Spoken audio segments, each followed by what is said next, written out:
بس يكفي إلى هنا، يكفيكم بكاء إخوة الإسلام، كفى غرلغج يكفي.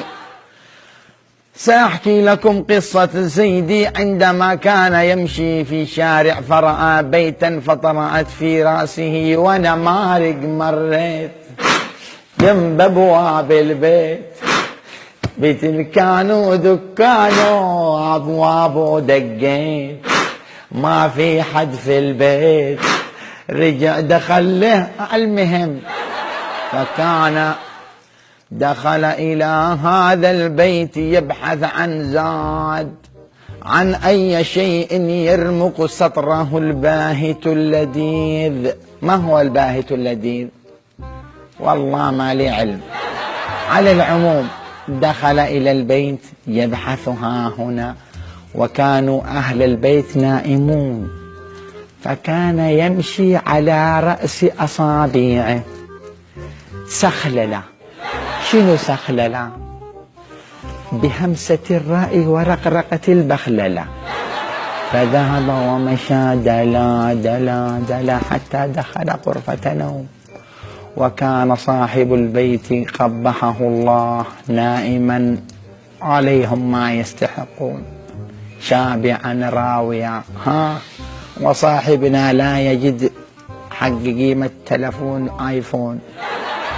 فقال له، فذهب وبحث ها هنا وها هنا حتى استمخج الذهب واستمخج الفلوس، وبينما هو خارج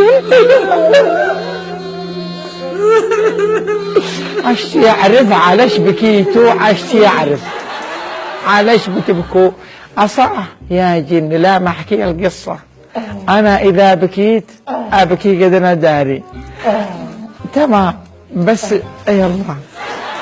فعندما كان خارجا من البيت دق بيده. شنو دق كده؟ ايش اسمها هذه؟ مزهرية. مزهرية. فالمزهرية هذه انتذقت الى الارض، وسمع صاحب البيت عزت عليك الله. فإذا به اصبروا، فإذا به يصحو من منامه ويصيح بأعلى صوته: يا حسين! مو هذا حسين صاحبنا، حسين ولدنا.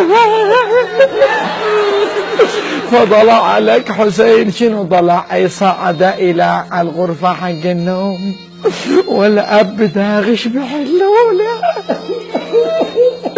شنو الحلول؟ هذا يسمى الحلول كما جاء في حديث السرعوب بن دبلبوب أنه سمع جده يقول: من مسك بحلول أي شخص حتى لو هو سارق فجزاءه النار، سارق ابن سارق. فجاء حسين وأبو حسين. لا، لم يجي حسين، ذكرت لم يجي حسين، دغشوها الاثنين.